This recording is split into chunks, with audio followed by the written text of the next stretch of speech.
Bharatiya Janata party ने झूठा वादा कर दिया कि हम किसान को उसकी लागत से जोड़ा देंगे, लाभकारी मूल्य देंगे, स्वामीनाथन आयोग की रिपोर्ट लागू करेंगे।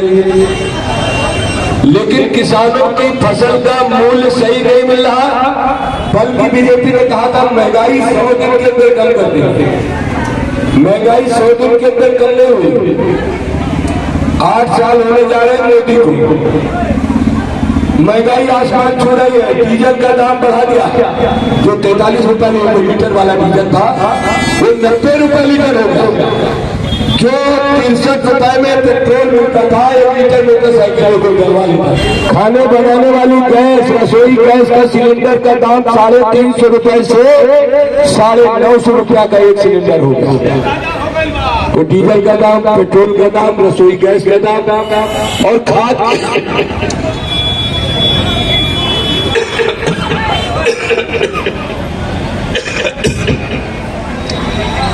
की बोरी का दाम बढ़ा दिया, खाद का वजन घटा दिया, दवा का दाम, पढ़ाई का दाम, सिंचाई का दाम, हर चीज का दाम बढ़ गया, किराया बढ़ गया। लेकिन किसान की मजदूर की उसकी मजदूरी भी नहीं मिल रही, न किसान को उसकी फसल का मूल्य मिल रहा है। नौजवानों को रोजगार देने की बात कही, 2 करोड़ लोगों को हर साल रोजगार देंगे, लेकिन अभी तक भारतीय जनता पार्टी की हुकूमत ने अपने आंकड़े के अनुसार बताया कि हमने 4.5 लाख लोगों को रोजगार दे दिया। रोजगार दिया नहीं बल्कि रोजगार छीन लिया। सरकारी तंत्र को समाप्त करके निजी तंत्रों के हाथ में दे दिया, पूंजीपतियों के हाथ में। रेल हो, हवाई जहाज हो, शिक्षा संस्थान हो, स्वास्थ्य के अस्पताल हो, सारा का सारा निजी संस्थानों को बेचे दे रहे हैं और कह रहे हैं भारत की तरक्की कर रहे हैं। इस देश के अंदर जो खेती में काम करते हैं, जो गांव में रहते हैं, जो कस्बों में, शहरों में छोटे छोटे काम करते हैं, उनकी माली हालत बहुत खराब हो रही है। ये सोचने का विषय है, सोचने का विषय है।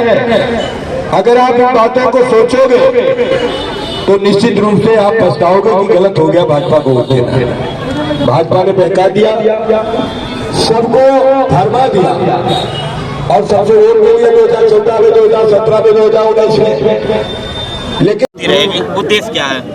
ये खेत खलिहान बचाओ, कुटीर उद्योग बचाओ, रोजगार दो किसान जवान पटेल यात्रा 29 अगस्त को सीतापुर से चली और सीतापुर, बहराइच, श्रावस्ती, बलरामपुर, गोंडा, अयोध्या, फैजाबाद, बस्ती, सिद्धार्थनगर, महाराजगंज, कुशीनगर, देवरिया। गेंदा लोग भी यहाँ पे बचाइएगा, रोड बैठी, हम पुरान रोड चल हैं।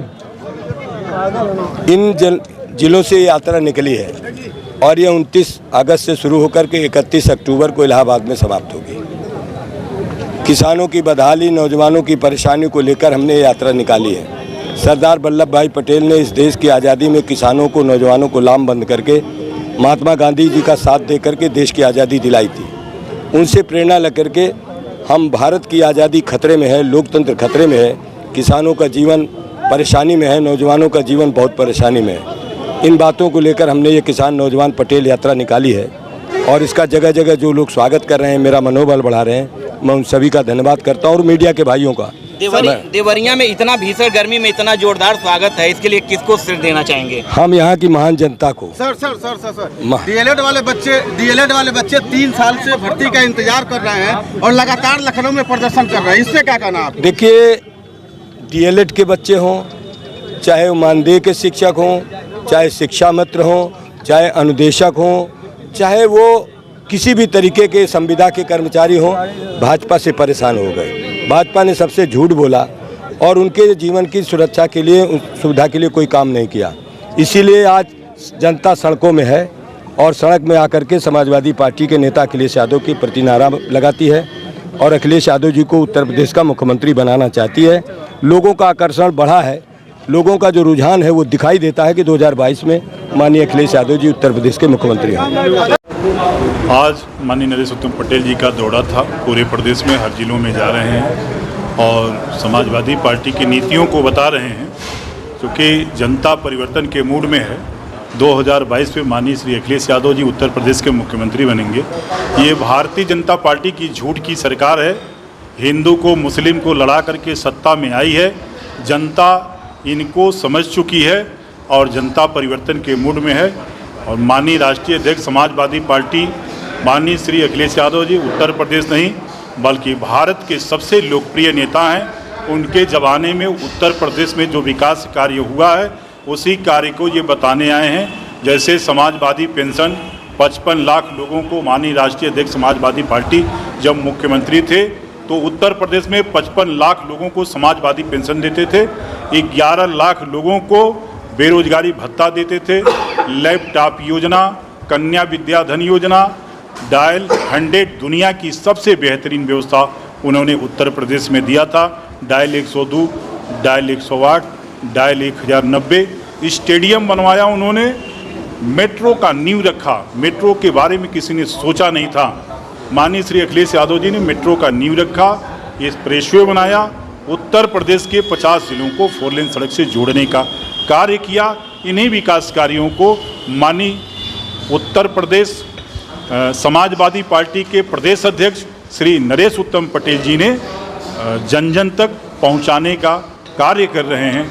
और भारतीय जनता पार्टी जो झूठ की सरकार है, माननीय नरेंद्र मोदी ने कहा था मैं झोला लेके आया हूं और भारत में कुछ छोड़ के नहीं जाऊंगा। वो ट्रेन बेच रहे हैं, बस अड्डा बेच रहे हैं, बिजली बेच रहे हैं, LIC बेच रहे हैं, बैंक बेच रहे हैं, एयरपोर्ट बेच रहे हैं। आने वाले दिनों में देश बेच के झोला लेके निकल जाएंगे। जनता इस बात को समझ गई है।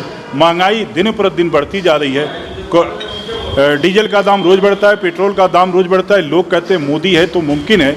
350 का गैस सिलेंडर 950 में बिक रहा है। लोग कहते हैं मोदी है तो मुमकिन है। 55 रुपया लीटर का कड़ू का तेल 220 रुपया लीटर तक बिका। ये भारतीय जनता पार्टी के लोग देश को प्रदेश को बर्बाद करने आए हैं। योगी जी ने कहा था 15 जून के अंदर उत्तर प्रदेश की सारी सड़कें गड्ढा मुक्त कर दूंगा। उन्होंने पूरे उत्तर प्रदेश को गड्ढे में कर दिया। अब जनता को सिर्फ माननीय अखिलेश यादव जी के ऊपर विश्वास है।